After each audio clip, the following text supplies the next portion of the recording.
Hey scientists, today we are on lesson 2 of investigating balanced forces. Before we get into it, let's go ahead and get started with our agenda and our objectives.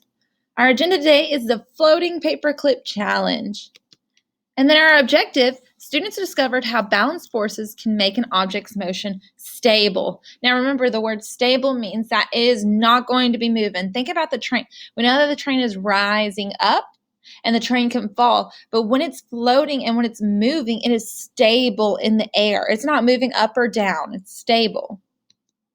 So we're going to move on to our first activity, which is our floating paperclip challenge. So we're going to be investigating this question: why would an object not move even though a force is acting on it?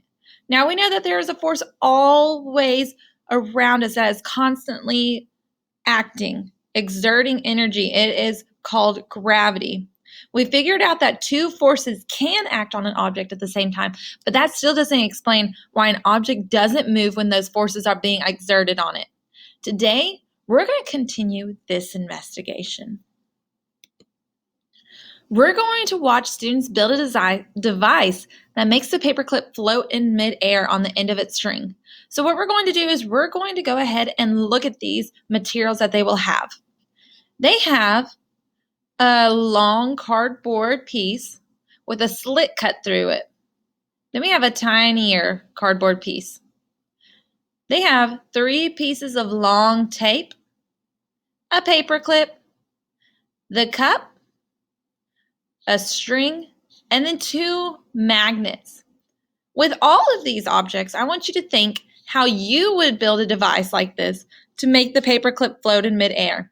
I'm going to give you about a minute to think about that, and then on the next slide, you are going to draw what you think this device could look like.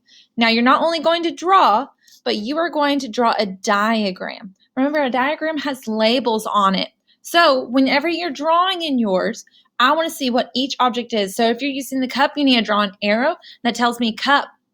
If you're going to be using pieces of tape to hold anything together, you need to draw arrows telling me tape. A diagram is very detailed and is going to tell me exactly how you would make your floating paperclip. All right, so I'm going to give you some time. You're going to go into your Google Classroom and you're going to pull up this Kami assignment. And I want to see your diagram. Remember to do labels as well.